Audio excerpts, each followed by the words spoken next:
Hello friends, 4 मई को भारत के minister of urban development Shri Venkaiah Naidu ji ने स्वच्छ सर्वेक्षण 2017 का रिजल्ट पब्लिक डोमेन में रखा। आज हम लोग इस स्वच्छ सर्वेक्षण का डिस्कशन करेंगे। इसमें कौन सी सिटी टॉप पर रही, कौन सी सिटी सबसे बॉटम में रही, हम लोग वो भी देखेंगे। अगर आप हमारे पेन ड्राइव और टैबलेट कोर्सेज में इंटरेस्टेड हैं तो आप हमारे साइट पर जा करके या इस नंबर पर कॉल करके ये कोर्सेज खरीद सकते हैं। दोस्तों, 2 अक्टूबर 2014 को भारत सरकार ने स्वच्छ भारत मिशन लॉन्च किया था। इस मिशन को एवेल्युएट करने के लिए, इस मिशन में कैसे काम हुए हैं, उन सबको एवेल्युएट करने के लिए भारत सरकार ने स्वच्छ भारत सर्वेक्षण को लॉन्च किया है। इस सर्वेक्षण के अंतर्गत जो शहर हैं उन्होंने जो काम किया है इस मिशन के अंतर्गत उसको एसेस किया जाएगा और उनके परफॉर्मेंस के हिसाब से उनको रैंक दिया जाएगा। जो सबसे अच्छा काम करेगा स्वच्छ भारत मिशन के अंतर्गत उसको बढ़िया रैंक मिलेगा और जिस सिटी ने कम काम किया होगा, अच्छा काम नहीं किया होगा, उसको कम रैंक दिया जाएगा। So the purpose of the survey is to assess the Swachh Bharat mission and to encourage the city to fix their sanitation and sewerage infrastructure. शहर जो क्लीननेस करने के लिए जो इंफ्रास्ट्रक्चर चाहिए उसको डेवलप करने के लिए उनको इनकरेज किया जाएगा इस रैंकिंग के द्वारा। जो शहर कम रैंक प्राप्त करेंगे उनको ज़्यादा इंसेंटिव होगा अपना रैंक सुधारने का। वो साफ सफाई में ज़्यादा इन्वेस्ट करेंगे और ज़्यादा अच्छा काम करेंगे। ये जो पूरा सर्वे है वो कंडक्ट किया जाएगा क्वालिटी काउंसिल ऑफ इंडिया, जो कि एक ऑटोनोमस बॉडी है, शॉर्ट फॉर्म में QCI। ये जो है वो पूरा सर्वे को कंडक्ट करेगा। तो अब बात आखिर ये आती है कि जब हम सर्वे करेंगे तो आखिर हम शहर में देखेंगे क्या क्या होना चाहिए शहर में टॉप रैंक पाने के लिए। तो दोस्तों, वहाँ पर जो एरिया ऑफ इवोल्यूशन होगा वो होगा वेस्ट कलेक्शन, स्वीपिंग, ट्रांसपोर्टेशन, मतलब कि वहाँ पर जो वेस्ट कलेक्शन की सिस्टम है वो काफ़ी अच्छे होने चाहिए। वहाँ पर जो सॉलिड वेस्ट मैनेजमेंट की सिस्टम है उसकी प्रोसेसिंग की और उसकी डिस्पोजल की सिस्टम है वो काफ़ी अच्छी होनी चाहिए। यहाँ पर हर एरिया को कितना वेटेज दिया जाएगा ये भी दिखाया गया है। अगर किसी शहर में जो वेस्ट कलेक्शन सिस्टम काफ़ी अच्छा है तो उसका जो परसेंटेज है उसको कितना वेटेज दिया जाएगा वो ज़्यादा है। और कौन कौन से एरिया हैं दोस्तों? अगला है ओपन डेफिकेशन वाला। अगर किसी शहर में ओपन डेफिकेशन की जो इशू है वो बहुत कम पाई जाती है तो उसकी रैंकिंग अच्छी होगी। उस शहर में साफ सफाई के लिए इंफॉर्मेशन, एजुकेशन और बिहेवियरल चेंज कितना ज़्यादा पाया गया है वो भी डिपेंड करेगा और उनकी रैंकिंग को सुधारेगा। तो इस तरह से इन सब एरिया को एवेल्युएट करके, इन सब काम को देखते हुए शहर की रैंकिंग सुधारी जाएगी। अगर किसी शहर में ओपन डेफिकेशन ज़्यादा होता है तो उनको ये कहा जाएगा कि आप इसको सुधारिए। अगर वहाँ पर वेस्ट कलेक्शन सिस्टम जो है वो कमज़ोर होगा तो उसको सुधारा जाएगा। तो दोस्तों, रैंकिंग करने के लिए चाहिए हमें ये सारा डाटा। अब हमें ये सारा डाटा मिलेगा कहाँ से? ये सारा डाटा जो है हमें आएगा 3 जगह से। सबसे पहली जगह होगी म्युनिसिपल बॉडी। ये बॉडी आपको डाटा प्रोवाइड करेगी।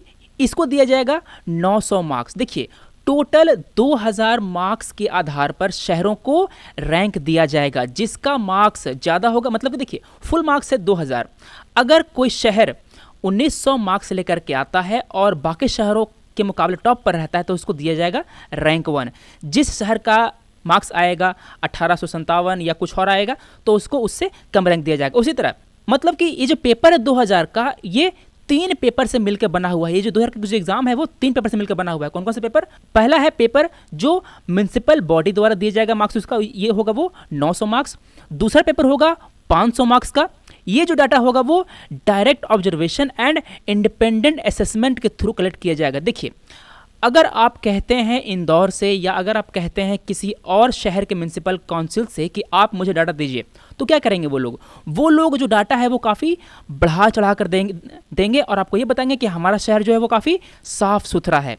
तो दोस्तों, हमें म्युनिसिपल बॉडी से डाटा तो चाहिए ही चाहिए, मगर इस डाटा को वेरीफाई करने के लिए हमें डायरेक्ट ऑब्जर्वेशन भी करना होगा और हमें इंडिपेंडेंट असेसमेंट भी करना होगा। ये जो किया जाएगा किसके द्वारा? ये किया जाएगा हमारी कंडक्टिंग बॉडी के द्वारा। अब ये दोनों हैं गवर्नमेंट बॉडी। अब क्या होगा कि जो तीसरा पेपर होगा वो दिया जाएगा सिटीजन फीडबैक के थ्रू।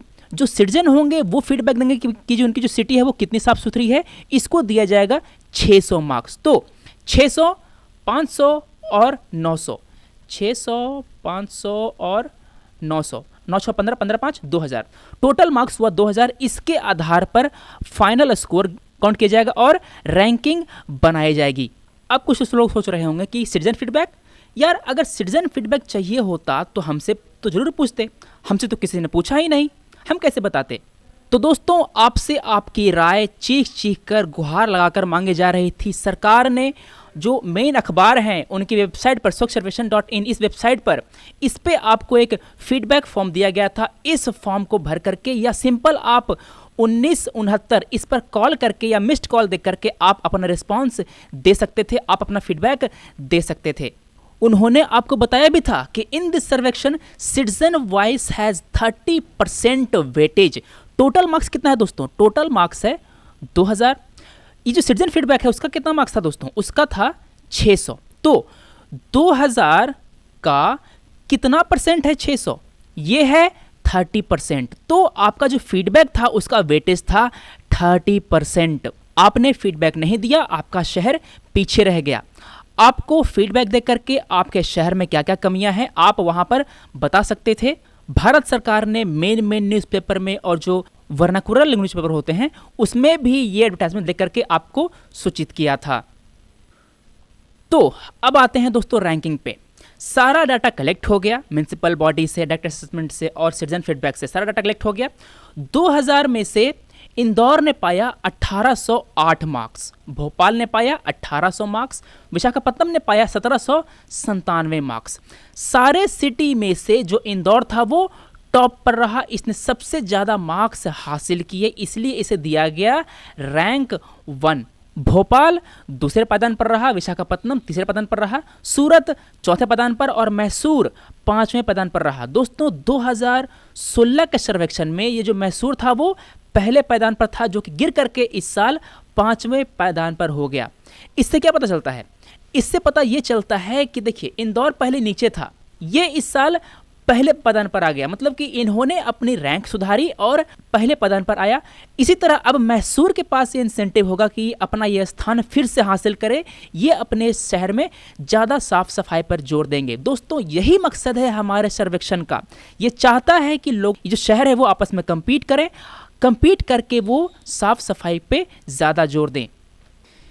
इस सर्वेक्षण में टोटल 434 शहर ने पार्टिसिपेट किया, जिसकी पॉपुलेशन 1 लाख और उससे ज़्यादा थी।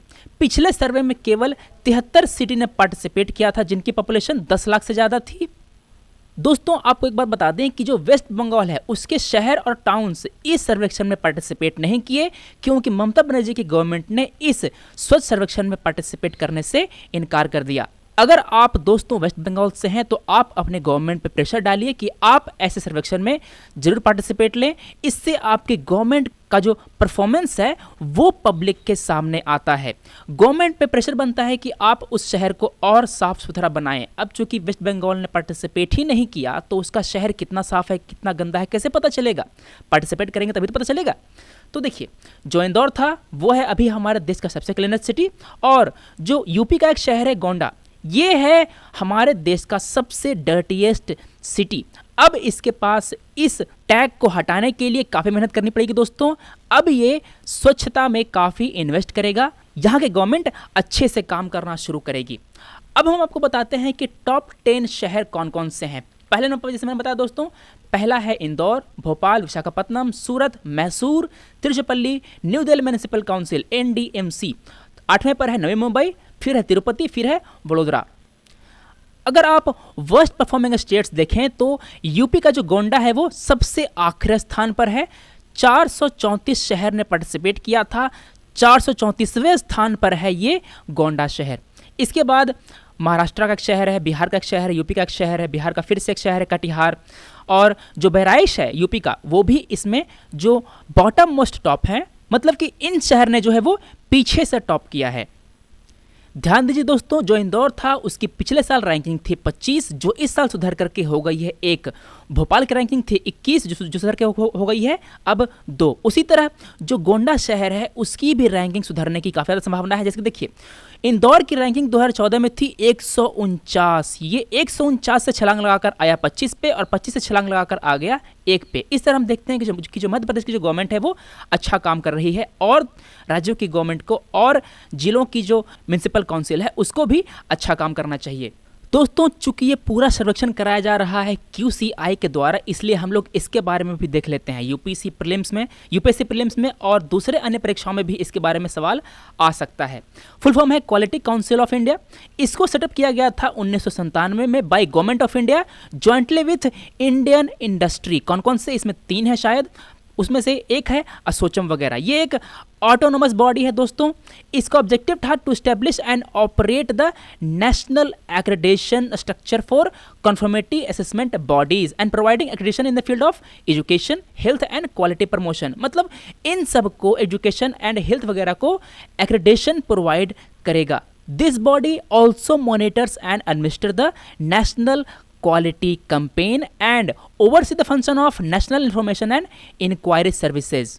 अभी इस बॉडी के चेयरमैन हैं आदिल जैनुल भाई, जो कि एक मैकेनिकल इंजीनियर हैं फ्रॉम IIT बॉम्बे। तो दोस्तों आज हमने डिस्कस किया स्वच्छ सर्वेक्षण 2017 के बारे में। हमने देखा कि यह सर्वेक्षण किस आधार पर किया गया है, क्यों किया गया है, शहर को किस आधार पर रैंक दिया गया है, आखिर यह रैंक उन्हें किस तरह फायदा पहुंचाएगा। हमने ये भी देखा कि ये रैंक बनाने के लिए डाटा कहाँ से लिया जाता है। दोस्तों आपको ये वीडियो कैसा लगा आप हमें जरूर बताइए। अब हम मिलते हैं अगले वीडियो में। Thanks for watching, take care.